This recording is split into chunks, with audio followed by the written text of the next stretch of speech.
साहेब,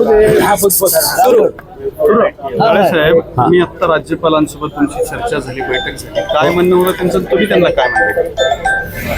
राज्यपाल महोदय आज आपल्या संभाजीनगर औरंगाबादच्या खासदार आमदार आणि वेगवेगळ्या पक्षाचे लोकप्रतिनिधी तसा पक्षाचे संघटनेचे प्रमुख यांना भेटण्यासाठी त्यांनी हा दौरा केलेला दिसतोय। त्यांनी आम्हाला विचारलं आपण कसे आपण आपलं काय म्हणणं आहे काय नाही, आणि मग आपल्या जिल्ह्याच्या किंबहुना जालना जिल्ह्याच्या ज्या काही समस्या आहेत त्या आमच्या समोर मांडल्या की जे सरकारला सांगून आम्ही थकलेलो आहोत। सरकार त्याच्यामध्ये काहीच करत नाही, तुम्हाला त्याच्यामध्ये लक्ष घालावं लागेल, आणि त्या मागण्या आम्ही त्यांच्याकडे मांडल्या, किंबहुना काही सूचना केल्या। त्यांनी आम्हाला एक सकारात्मक प्रतिसाद दिला आणि त्याच्यातून आम्ही त्यांना भेटून आता परत आलो। इतर जे काही मुद्दे होते, आता जे दुष्काळ झाला, अतिवृष्टी झाली किंवा मदतीचे प्रश्न किंवा पीक विम्याचे प्रश्न, त्या संदर्भात काही बोललात का? त्यावर काय तेच सांगतो मी आपल्याला। सर्वप्रथम मी त्यांना सांगितलं की शेतकऱ्याच्या पीक विम्याचा अतिशय महत्त्वाचा प्रश्न आहे, आणि प्रधानमंत्र्यांनी पीक विमा द्यायला योजना तर डिक्लेअर केली। खाजगी कंपन्या केंद्र सरकारकडून राज्य सरकारकडून शेतकऱ्याच्या विम्याचा प्रीमियम तर भरून घेतात, परंतु त्यांना त्यांच्या तोंडाला पानं पुसली जातात। आज फुलंब्री मतदारसंघामध्ये 99,000 शेतकऱ्यांनी विमा उतरवला, अवघ्या 42,000 शेतकऱ्याला विम्याची रक्कम देण्यात आली। हे आमचं दुर्दैव आहे। राज्यपाल महोदयाला सांगितलं की आपण सगळ्या विमा कंपन्याची बैठक आपल्या बंगल्यावर घ्या राज्यपालाच्या, आणि त्या बंगल्यावर घेऊन त्यांची कान टोचा आणि त्यांना सांगा की आमच्या राज्यामध्ये इतका प्रीमियम जर भरला जात असेल तर तुम्ही शेतकऱ्याला नॅचरल कॅलॅमिटीमध्ये किंवा काही ड्रॉट पडला या वेगवेगळ्या कारणाने पीक विमा दिला पाहिजे, अशी भूमिका असताना तुम्ही विमा का दिला नाही? त्याला निश्चितपणाने त्यांनी सकारात्मक प्रतिसाद दिला, आणि मी त्या विमा कंपनीची मीटिंग त्यांच्या बंगल्यावर घेतो असं त्यांनी उत्तर दिलं। दुसरा मुद्दा होता तो म्हणजे आपल्या दिल्ली मुंबई इंडस्ट्रियल कॉरिडॉर किंवा संभाजीनगर औरंगाबादमध्ये मोठ्या प्रमाणात 10,000 एकर जमीन आज आमच्याकडे पडून आहे। काल परवा टोयॅटोचा एक प्रकल्प आला, मोठे मोठे बोर्ड आणि होल्डिंग्स लागले की आम्ही इतकी गुंतवणूक आणली, येईल तेव्हा खरं आहे, परंतु जर खरंच ती गुंतवणूक आली तर मी आभार मानेल, परंतु आजही आपल्याकडे 10,000 एकर लँड बँक म्हणून जमीन पडून आहे, आणि तिथे एकही प्रकल्प मागच्या 10 वर्षात आला नाही। म्हणून तेही माननीय राज्यपाल महोदयाला त्यांच्या कानावर टाकलं की एवढी मोठी जमीन आज महाराष्ट्रामध्ये कोणत्याही MIDC मध्ये शिल्लक नाही।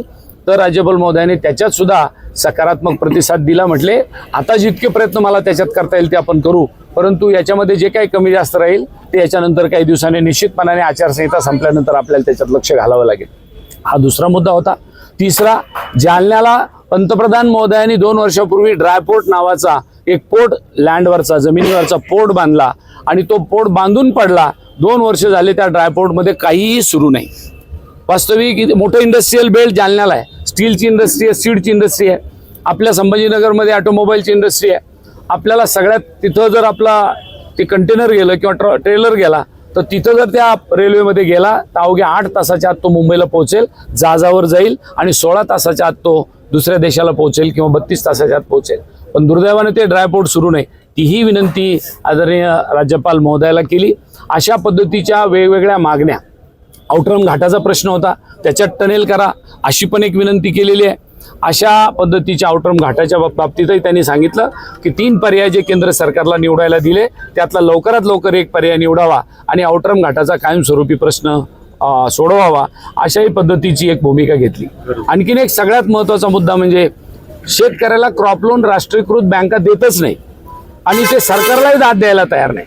म्हणून मी त्या राज्यपाल महोदयाला ती विनंती केली की शेतकऱ्याला आज अर्धा खरीपाचा हंगाम संपत आला, अजूनही 25 ते 30% वर राष्ट्रीयकृत बँकेने शेतकऱ्याला कर्ज दिलेलं नाही। अशा परिस्थितीमध्ये राज्यपाल महोदयाला सांगितलं की आपल्याला त्या बँकर्सची एखादी मुंबई पातळीला एखादी बैठक घेता आली आणि त्यांना सांगता आलं की या खरीप हंगामाचं शेतकऱ्याचं क्रॉप लोन तात्काळ अदा करावं, की जेणेकरून शेतकऱ्याला आत्महत्या करण्याकडे त्याचा ओढ होणार नाही। आणि त्याचबरोबर त्यांनी सिबिलची अट रद्द केली म्हणतात, पण बँका पुन्हा सिबिलची अट लावून धरतात। अशा वेगवेगळ्या पद्धतीचं निवेदनही त्याच्यासोबत मी माननीय राज्यपाल महोदयाला दिले। अशा स्वरूपाच्या मागण्या त्यांच्याकडे मांडल्या, पण त्याचं या वेळेला मला जरा वेगळा जाणीव झाली की या राज्यपाल महोदयाने पहिल्यांदा लोकप्रतिनिधीचं गाऱ्हाणं ऐकून घेण्याची भूमिका घेतलेली आहे आणि आम्ही त्यांचं स्वागतही केलं की आपण आमची भूमिका ऐकायला किमान मराठवाड्यामध्ये आलात. मग आणखीन आपल्या मराठवाड्याचा आपला जो वैधानिक विकास मंडळाचा प्रश्न होता, समान न्याय पाणी वाटपाचा इश्यू होता. असे वेगवेगळे प्रश्न घेऊन आम्ही त्यांच्यासमोर आज समोर गेलो. त्यांनी काही विषयामध्ये आम्ही आपल्याला गव्हर्नर हाऊसला बोलू, तेव्हा तुमच्यासोबत मिटिंग घेऊ आणि जिथं जिथं मला अधिकाऱ्यासोबत मिटिंग घ्यायचं काम पडेल तिथं अधिकाऱ्यासोबत बोलेल आणि त्यांच्यासोबत मिटिंग घेऊ, अशा पद्धतीच्या सूचना आणि आश्वासित आम्हाला केलं. शासनकडे जे काम करायचे आहे त्या सगळ्या मागण्या राज्यपालाला मागायची वेळ आली. निश्चितच शासन फेल झालंय का? मग 100% फेल झालेलं आहे. बघा, शासनाला लोकसभेचा निकाल लागल्यानंतर झोपच यायला तयार नाही, ही वस्तुस्थिती आहे. आणि त्यांना आता एकच पडलंय की आम्ही निवडून कसे येऊ. आता ते काय काय करतील त्याचा भरोसा नाही. तिजोरीमध्ये पैशाचा खडखडाट आहे. शेतकऱ्याला पैसे द्यायला नाही आहे. शेतकऱ्याची भूमी संपादन केली, पैसे मिळाले नाही. त्याला एकीकडे सुप्रीम कोर्ट त्यांना जोरदारपणे त्यांच्यावर टीका करते. अशा परिस्थितीमध्ये ते आता काय करून काय नको करू मध्ये आहे. 100% शासन फेल आहे. तुम्ही बघा, अतिवृष्टी झाली, अजूनही पंचनामे नाही, किंबहुना काही घोषणा नाही. सांगून टाकलं 300 कोटी देईल, 2000 कोटी देईल, 500 कोटी देईल, फक्त घोषणा करतात. पदरात कोणाच्या काही पडायलाच तयार नाही.